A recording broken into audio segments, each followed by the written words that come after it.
There's a heartwarming update for Sarah Ray, Bella Eldridge, and their dog Lily after their 30-foot Sea Ray sedan bridge ran aground in the Susquehanna River last week, leaving them stuck for 2 days.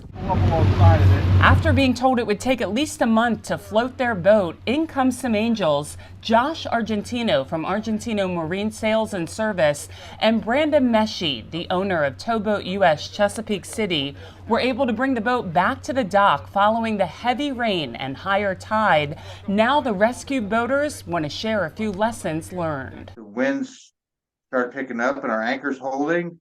I wasn't worried about it.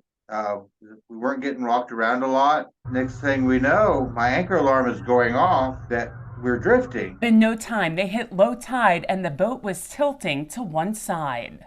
Bella started the engine. I climbed up to the controls and it was just too late. We were in the flats. The Susquehanna Flats can be just inches of water. We got a close look earlier this year when the Susquehanna Hose Company took us for a ride in their brand new airboat.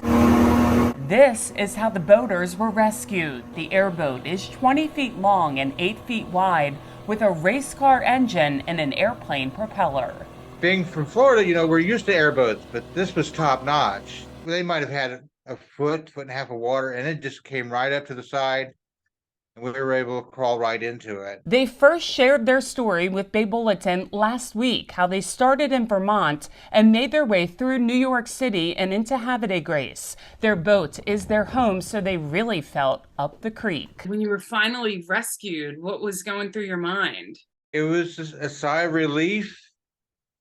It was a sigh of dread because we were leaving our home. From their hotel room, they shared a few lessons learned. I got complacent with the weather because it was beautiful and all of a sudden it just changed. So I would have paid more attention to the weather and what was going on. They were using a Danforth anchor similar to this one. I would definitely get a shovel style anchor and not just the Danforth. On another windy day, Captain Matt Benhoff from our sister company, the Annapolis School of Seamanship, walked us through best practices for anchoring in the area off Tidings Park in Havre Grace. A few things that it comes down to with anchors is, one, the style. Like I said, there are better anchors than others, and then the size of the anchor for the size of the boat needs to be adequate.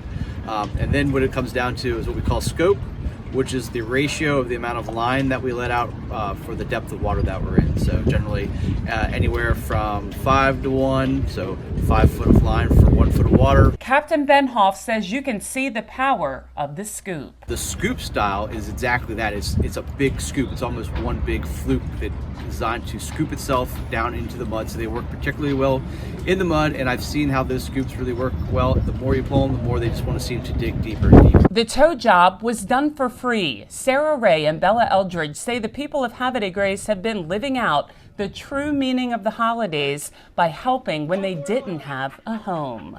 For Chesapeake Bay Media's Bay Bulletin, I'm Cheryl Costello.